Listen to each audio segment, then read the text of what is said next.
पूरे जेल में loud speaker में होता है, जैसे अनाउंसमेंट होती है, ऐलान किया गया कि इस आदमी से कोई भी बंदा बात न करे. I was subject to mental torture, to all sorts of torture. My phone was disconnected, my मुलाकात with family was disconnected, and my video calls was disconnected. With all respect for Prime Minister Modi ji, I have tell him just one thing. If people of Kashmir feel so happy with abrogation of Article 370, then why was in jail for 5.5 years? वो तो मालिक हैं, वो तो आज के दौर के,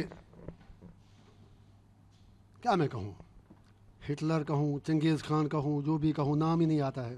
किस तरीके से जेल में आपके साथ, आप बता रहे यातनाएं हुई, टॉर्चर हुआ, कैसा अंदर का एक्सपीरियंस था? फर्स्ट मैं आपको ये कहूँगा कि जेल में भी मुख्तलिफ किस्म के लोग हैं. कुछ ऐसे वहाँ पर अधिकारी हैं जो मेरे ख्याल में मतलब बहुत ही ग्रेट पीपल हैं, बहुत ही अच्छे लोग हैं, लेकिन उनकी अपनी प्रोफेशनल कंपल्सन्स अपनी जगह. But I was victimised for my political belief, specially after 18 January 2024. Only to help someone in the parliament elections, I was being forced to support a particular party, which I refused. तो मेरा phone भी काट दिया गया, मुझे normal cell से निकाल कर मेंटली रिटार्डेड वार्ड में रखा गया, जहाँ पर अब मैं क्या बता दूँ आपको, वो कहानी मैं अपनी बायोग्राफी में लिख रहा हूँ और आगे भी बता दूँगा एट अप्रोप्रिएट टाइम. और मेरा एक टाइम का खाना तक भी बंद कर दिया गया. पूरे जेल में, I am telling with responsibility, पूरे जेल में लाउड स्पीकर में होता है, जैसे अनाउंसमेंट होती है, ऐलान किया गया कि इस आदमी से कोई भी बंदा बात न करे. I was subject to mental torture, to all sorts of torture. My phone was disconnected, my मुलाकात with family was disconnected, and my video calls was disconnected. You are saying that you are against the PM Modi's ideology, but PM Modi has said that we are working to the Kashmir Valley, we are working for the development of the Kashmir and remove the militancy and the terrorism. So indirectly you are against PM Modi's ideology and against the terrorism, or what? With all respect for Prime Minister Modi ji, I have tell him just one thing.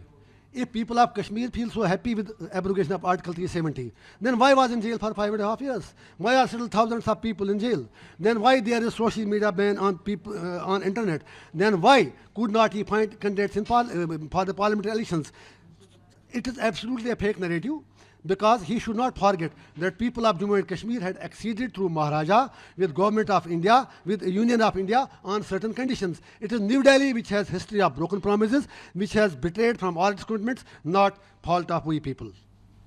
Also the Jammu Kashmir election is going on, Jammu Kashmir election, and the BJP is contesting from the Jammu Kashmir. And so how do you see the election of Jammu Kashmir, because BJP is contesting from the Jammu Kashmir and they are saying once they will come in the power they will also improve Kashmir.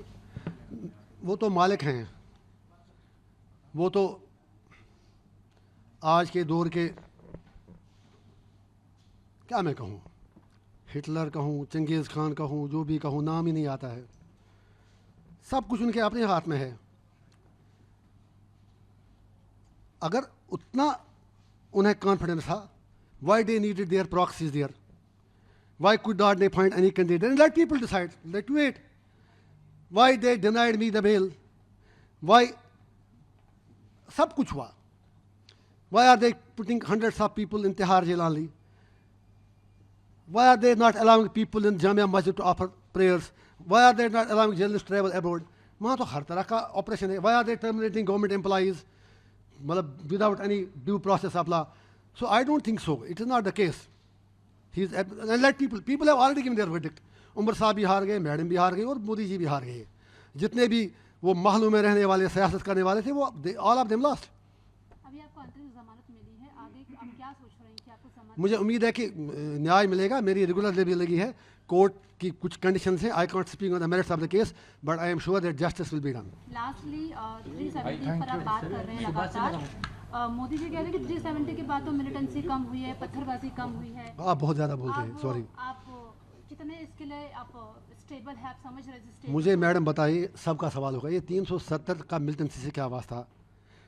पहली बात मुझे बताइए, अगर हमारे जो आज चिल्लाते हैं 370 370 370 जैसे प्रार्थना करते हैं वो लोग, आप समझिए जो 5.5 साल कहीं नहीं थे, 5.5 साल मज़े लेते रहे हमारे ex chief ministers and all those politicians, drawing room politicians. एक दिन त्यौहार में आते ना, नानी याद आती उनको.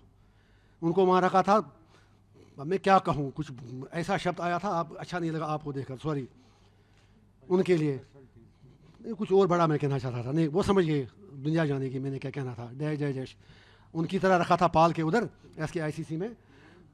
यार आप नहीं बोलने देंगे, let you be discipline all please.